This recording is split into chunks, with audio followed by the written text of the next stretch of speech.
নমস্কার, নির্মল আনন্দ চ্যানেলে সবাইকে সুস্বাগতম। গুরুদেব প্রভু শ্রীকৃষ্ণ রাধাময়ের আশীর্বাদকে সারথি করে শ্রীমদ্ ভগবত গীতার প্রণাম মন্ত্র দিয়ে শুরু করছি আজকের গীতা পাঠ। শ্রীকৃষ্ণ হৃদয়ং গীতা সংসার মলনাশিনীম জ্ঞানম ভক্তিম মুক্তিদাত্রীম গীতা দেবীম নমস্তুতে।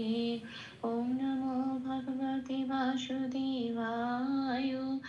ওম নমো ভগবতে বাসুদেবায়। ওম নমো ভগবতে বাসুদেবায়। রাধে রাধে রাধে রাধে রাধে রাধে রাধে রাধে রাধে রাধে। শ্রীমদ্ ভগবত গীতা প্রথম অধ্যায় শ্লোক নাম্বার 20। अथ व्यवस्थितान् दृष्ट्वा धार्तराष्ट्रान् कपिध्वजः प्रविद्वेषस्तु सम्पाति धनुर्युद्धं पाण्डवाः ऋषिकेशं तथा वाक्यम् इदमाहु महीपते। আচ্ছা, এখানে প্রথম লাইনটা অথ ব্যবস্থিতান দৃষ্ট, এটা আমি বাংলায় বললাম। এবার দেখি এটা সংস্কৃততে কিভাবে ভেঙে ভেঙে চান্টিংয়ের সুবিধার জন্য বাংলা হরফে লেখা যায়। আচ্ছা, অথটা যেমন আছে তেমনই থাকবে। ব্যবস্থিতামে বয় জফলা বটা ব বলে বলতে পারবো না, কি বলবো, বেগুনি রঙের ক্যালেন্ডারের তালিকাভুক্ত করে দেওয়া আছে ও প্লাস অ হিসেবে বটাকে বলবো। এবার এখানে আছে জফলা, জফলা মানে সেটাও যকে ওরা হর্ষই প্লাস অন্তস্তবা দিয়ে রিপ্রেজেন্ট করে, সেই জন্য এখানে জফলা মানে বয়ের সাথে হর্ষই প্লাস অন্তস্তটা যুক্ত হলে যেরকম উচ্চারণ হয়, বয় হর্ষই প্লাস অন্তস্তবা বিয়, এরকম বিয় বলে বয় জফলাটা উচ্চারিত হবে। তাহলে হবে অথ ব্রিয়া ভ। আচ্ছা, অথ ব্রিয়া ব্রিয়া ভ। বটাকে ব বলে বলতে পারবো না, সেখানে আমরা বলবো ও প্লাস অ, তাহলে হবে অথ স্থিতান। স্থিতানটা যেমন আছে তেমন থাকবে, নয় হসন্ত আছে সেই জন্য তয়াকারের সাথে নয় হসন্তটা যুক্ত হয়ে উচ্চারণ হবে তান, স্থিতানও হবে না। অথ ব্যবস্থিতান দৃষ্টয়া, হ্যাঁ এখানে ব আছে, পেট কাটার মতন ছয়টায় আকারের নিচে ব আছে, বটাকে একটু আলাদা করে ও প্লাস অ হিসেবে উচ্চারণ করতে হবে। এমনিতে বাংলায় বলে দৃষ্ট, এরম বলি, একটু ওটা দৃষ্টয়া, একটু ও প্লাস অ এটা একটুখানি বলতে হবে, যেহেতু এখানে আকার আছে সেই জন্য ও প্লাস আ দৃষ্টয়া। বয়ের উচ্চারণটা ও প্লাস অ, কিন্তু আকার থাকায় ওটা হবে ও প্লাস আকার দৃষ্টয়া। তাহলে কি হলো, অথ ব্যবস্থিতান দৃষ্টয়া। পরের পাঠে আসি, প্রথম লাইনের ধার্তরাষ্ট্রান কাপিধ্বজা বিসর্গ আছে। এখানে ধার্ততে আমরা জেনে গেছি রেপ আছে, রেপ হলে কি হবে, রয় হসন্ত হয়ে আগের অক্ষরের সাথে যুক্ত হবে, মানে ধয়াকারের সাথে যুক্ত হয়ে গেল ধার। তটা ত বলেই বলবো, কোনো হসন্ত নেই, পূর্ণ উচ্চারণ। ধার্ত রাষ্ট্রান যেমন আছে তেমন, নয় হসন্ত আছে সেই জন্য রাষ্ট্রান। আচ্ছা, ধার্ত রাষ্ট্রান, পরেরটা কাপি যেমন আছে তেমন ধোয়া, এখানেও আবার একটা ধয় বয় আছে সেই জন্য ও প্লাস অ, বয়ের উচ্চারণটা ও প্লাস অ সেই জন্য ধোয়া বলতে হবে। কাপি ধোয়া জ হ, হ কেন শেষে, পংক্তির শেষে বিসর্গ আছে, সেটা পূর্ণ হ হিসেবে উচ্চারিত হবে, কাপি ধোয়া জ হ। তাহলে কি পেলাম, ধার্ত রাষ্ট্রান কাপি ধোয়া জ হ। পরের লাইনে আসি, পদবৃত্তে একটু ভেঙে নিয়েছি চান্টিংয়ের সুবিধার জন্য, বটা যথারীতি ও প্লাস অ হিসেবে বলবো, প্রবৃত্তে তয় হসন্ত দিয়ে একটু চান্টিংয়ের সুবিধার জন্য ভেঙে নিয়েছি, প্রবৃত্তে হ্যাঁ যেমন আছে তেমন, শাস্ত্র শস্ত্র সম্পাতে যেমন আছে তেমন, চান্টিংয়ের সুবিধার জন্য একটু প্লাস প্লাস দিয়ে ভেঙে নিয়েছি, শস্ত্র সম ময় হসন্ত দিয়ে পাতে, এরম ভাবে বললে একটু রিদমটা ঠিক আসে। প্রবৃত্তে শস্ত্র সম্পাতে।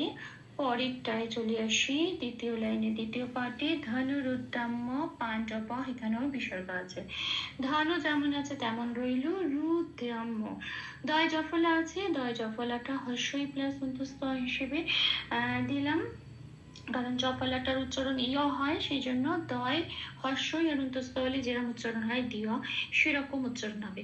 ধনুরুদ্যাম্য, হ্যাঁ, আবার ময় জপালাটাও সেম, হর্ষই প্লাস অন্তস্থ হলে যেভাবে উচ্চারিত হয় ময়ের সাথে লাগালে ঠিক সেভাবে উচ্চারিত হবে মিয়া। তাহলে হবে ধনুর্বিদ্যামিয়া পাণ্ডবাহ। আচ্ছা, এখানে ব আছে সেই জন্য ওপরে ও প্লাস অ দিলাম। যে যে অক্ষরগুলো লাল দেওয়া আছে সেগুলো আমরা চান্টিং এর সময় উচ্চারণ করব না, তার বদলে যেটা উচ্চারণ করব সেটা আমি ব্র্যাকেটের উপরে দিয়ে দিলাম। পাণ্ডব হ, আর বিসর্গ আছে শেষে সেই জন্য পূর্ণ হয় হিসেবে উচ্চারিত হবে পাণ্ডব হ। তাহলে কি পেলাম? ধনুরুদ্যাম্যা পাণ্ডব হ, এটা উচ্চারণটা। আচ্ছা, তারপরে লাইনে আসি, ঋষিকেশম, অনুস্ব আছে শেষে, অনুস্ব থাকলে এটা কি হবে? ময় হসন্ত হিসেবে উচ্চারিত হয় সেই জন্য ঋষিকেশম।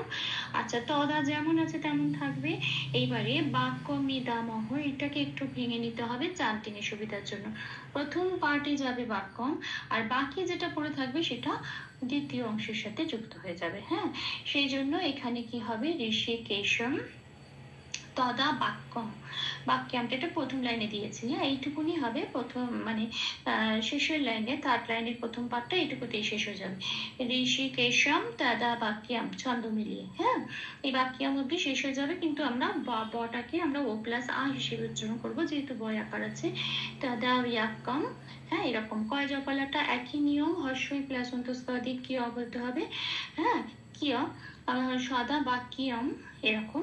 আচ্ছা, তারপরে আমি আসি, বাক্যমটা অব্দি রইল, এবার ময় হর্ষইটা পড়ে রইল, এবার হর্ষই দিয়ে পরের পাঠটা শুরু হবে। হ্যাঁ, বাক্যম অব্দি আমরা প্রথম পাঠে বলে নিয়েছি, এবার হর্ষই দিয়ে শুরু হচ্ছে ইদ মাহ, এইটুকুনি পড়ে রয়েছে, এটা নিয়ে প্রথম লাস্ট পার্টটা শুরু হবে ইদ মাহ মহি পথে, যেমন আছে তেমন, এখানে কোনো ভাঙাভাঙি নেই, চান্টিংটা এভাবেই হবে। তাহলে পেলাম ঋষিকেশম তদা বাক্যম ইদ মাহ মহিপথে। আর ইদা কেন? কারণ দল হসন্ত নেই, তাই ঈদ বলতে পারবো না।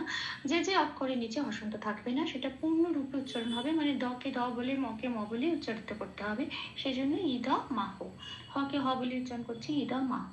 মহিপথে, পকে প বলে উচ্চারণ করছি মহিপথে। হ্যাঁ, কোনো হসন্ত নেই সেই জন্য। আচ্ছা, ভুল ত্রুটি একটু ক্ষমা করে দেবে, আমি চেষ্টা করছি 3বার করে অনুশীলনের জন্য একটু চান্সটা করে দেওয়ার।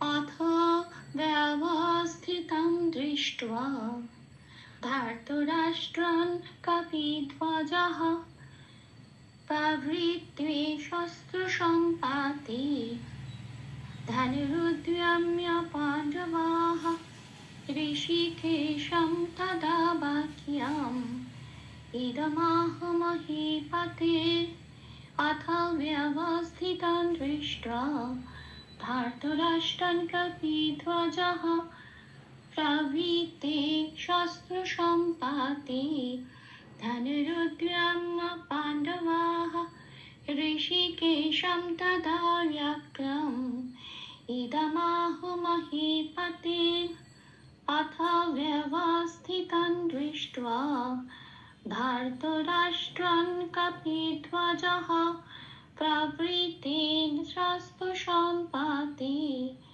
धनुरुद्यम्य पाण्डवाः ऋषिकेशं तदा व्याघ्रम् इदमाह महीपते। राधे राधे राधे राधे राधे राधे राधे राधे राधे राधे। तप्त काञ्चन गौराङ्गीं राधे वृन्दावनेश्वरी वृषभानुसुते देवी तां प्रणमामि हरे প্রেম। প্রভু ও শ্রী রাধাময়ের কৃপা দৃষ্টি আমাদের সবার উপর বর্ষিত হোক। ধন্যবাদ। আপনাদের উৎসাহই আমার অনুপ্রেরণা। আমার সকল ভুল ত্রুটির ক্ষমা প্রার্থনা প্রভু চরণে অর্পণ করলাম। ওম কৃষ্ণায় বাসুদেবায় হরয়ে পরমাত্মনে প্রণতঃ ক্লেশনাশায় গোবিন্দায় নমো নমঃ। শ্রীকৃষ্ণার্পণমস্তু। জয় শ্রীকৃষ্ণ।